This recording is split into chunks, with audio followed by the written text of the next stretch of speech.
Yo, what's up, Skittle Squad? This is Kelvin here, and today we're back at it again with another Dungeon Quest video. And this time, we're gonna teach you guys how to beat the brand new map, GHASTLY Harbour, with Canal gear. But before I begin, make sure you smash that like button, share and subscribe. Don't forget to turn on your post notifications. Without further ado, let's get the party started.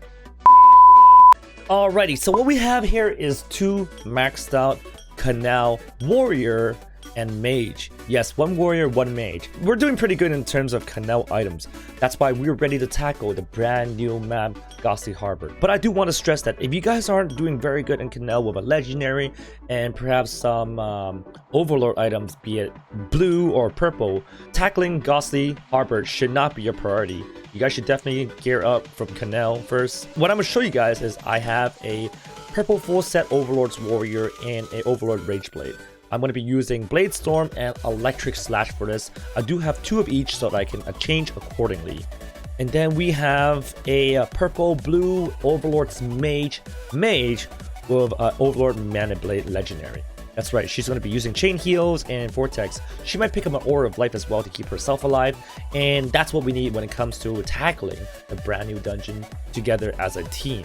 We're going to bring around 500k HP, and I do really want to stress that if you guys do not have a very good loadout from the canals, even in Insane is really difficult to do. So don't comment in the comments below and say, Kelvin, you guys have too crazy of a Canal gear. Well, I warned you guys, if you guys aren't fully maxed out on your Canals, doing GHASTLY is going to be even harder than it is for us. Alright, we are here for a dungeon with a mage and a warrior. I will be voicing over this to make things easier and more clear for you guys to understand. First off, as the warrior who has two Blade Storms, you want to go in first and make sure you're taking the brunt of the damage. Let your mage be the secondary, be a heal in case you do get in trouble. You will be using a Blade Storm here and not an Electric Slash, because of the fact that Electric Slash would not be able to actually actively hit these mobs as the ramp goes upwards. You'll be shooting out of the way, so definitely make sure you are using the Blade Storm. Going into the second group of mobs here, hurry up and speed up. Watch out for those big guys. Those big guys actually do a face plant type of attack and do a lot of damage on you. You do want to avoid those red circles. They're a burst circle. Those range doesn't really matter as much if you guys have 500k HP like me, so don't worry too much on that. Now for this group, take a right, take a left. Really try to bait out that yellow circle that's going to be further away from your team. The more you can put it against the wall, the better. That means it will cover less of the floor.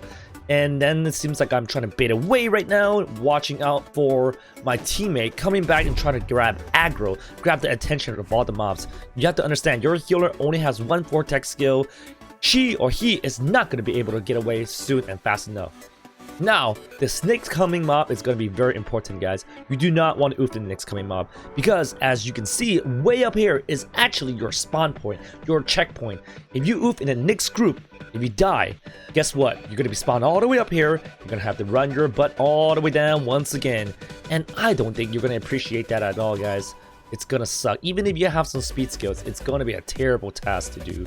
Now, on this group right here, definitely take a left, take a right, bait out that yellow circle once again. Try to make sure your teammate has some room to run away, some room to get access to you if needed. The chain heal seems to be helping quite a lot when it comes to giving enough range to heal you while your teammate doesn't have to get in danger. Definitely focus in the back, guys. Bait all the mobs to the very back of where those little guys were, where the yellow circles respawn, because those guys move slow. Focus the damage in that specific location. Now, for our first boss, I am swapping all my skills to Electric Slashes. These Electric Slashes actually keep you at a safe distance away from the squid boss. This way, you can avoid the stripes, avoid its tentacles. Keep your eyes on those tentacles. It's actually very easy to see where they're aiming at. So, at this very good angle at range, it just makes this thing that much better. And by taking a step backwards, those black stripes on the floor, those multi-black stripes, will have a harder chance of hitting you, since you have a lot more leeway to walk back. Now, I'm pretty much just throwing my Electric Slashes there. The damage specifically from Electric Slash seems to be doing very good. And I'm constantly just moving strafing left and right, avoiding the tentacles, avoiding the stripes. My healer friend in the back is going to constantly be able to heal me as soon as my HP drops low. She of course can come in and help and drop and put in a tsunami. However, if she did so, she might risk getting hurt. And I much prefer me just do my Electric Slashes there. Now I'm going to swap my skills back to a Blade Storm whenever I can, especially a dual Blade Storm. This way I can focus and grab aggro. Now I'm going to zoom in here, take it right this time, try to bait out that yellow circle, take it as far right or far left as possible, and I grab all the aggro. But I'm going to bring it back once again as soon as I can, guys. Because I want to make sure that all the damage is focused in one location. Alright, brought it back here. And I think we're going to finish off all the mobs here. Good. Yeah, red and yellow circle, guys. Be very careful. Red circle is a burst damage from the big mob space plant, while the yellow circle is a ticking time bomb where it's going to do tick damage. Do not step on yellow circles. Yellow circles will pretty much burn you to death. Pretty much that's what they're going to do. Right here, I'm using my speed advantage to run, trying to keep the aggro on me and focus all my damage into one specific location once again. Yeah, we forgot a mob in the back. We're going to finish him off right now. Watch out for that space plant. It is literally one of the most dangerous regular mob damage you can do. Alright, here we are with the second boss. The second boss is pretty tricky. You do need to figure out there's a mechanic you have to focus on. When he teleports to his ship, you want to grab these cannonballs at the right hand side, these 5 black cannonballs, bring it to the cannon, which we will see sooner or later. And here we go, we're going in with Blade Storms and a Vortex, trying to avoid damage. Even if you can avoid the stripes, you might not be able to avoid the circles. So bringing in a speed skill here once again is so important. So here I am focusing my damage here. My healer friend has put on an Aura of Life, just to make sure she can stay alive, while I can get her chain healing skill. We're pretty much splitting the heals up.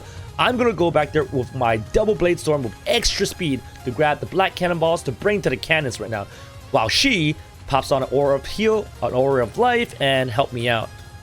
Yeah, she can pop a chain heal if I'm too far away, Aura of Life if I'm close by. So that's really the perfect combo of heals for herself and me right now. Seems like we're doing pretty good. Yes, we are. Watch out for that circle. It burns you alive, and I pretty much just oof here. But the decent thing here that can happen, I'm a little closer to the 5 cannonballs in the front now. I'm pretty much here waiting for the phase 2 to happen, for this boss 2 to actually teleport back. Now I can grab these cannonballs and hurry up and bring it over. I'm going to use my Blade Storm skills to avoid all the circular bombs, bring it to the cannon so that the phase ends. My teammate will have a tiny bit of a better chance to come on through again.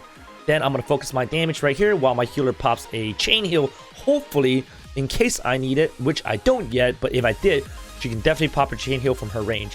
While she's using an Aura of Life to keep us both alive, which is just as good if she's in close range. Good job. We pretty much beat that boss in record time, guys. Of course, now we're going to use our speedy skills to get to our next group of mobs. This next group is going to be pretty interesting because there's going to be 3 face planners. Yeah, face planners, pretty much like I said, they will do burst damage on you. There's 3 of them. You need to be very careful, guys. You want to bait it out because if you got hit by 2 or 3, it might just end your entire dungeon run right there. You just oof and you got to restart all over again, waste 10 seconds each time. If you're doing hardcore, it will just end up killing you entirely. Take the right side first, guys. You want to go deep into the mobs in the back so you guys can grab out all the aggro from those toaster ovens in the back, garbage cans in the back. That's all the damage. That's where you want to keep the damage. Do avoid these yellow circles once again. It's going to be very, very dangerous. My teammates here is trying to use a Vortex skill to provide extra damage, but be very careful with those yellow circles once again. Yeah, I know. I keep stressing about those yellow circles because it's such a big deal, guys. This is second to the last group right here. And I would say they're pretty tight-knit right now. There's nothing special I need to commentate here. Just make sure you guys are rotating in circles, taking advantage of your Blade Storm skills.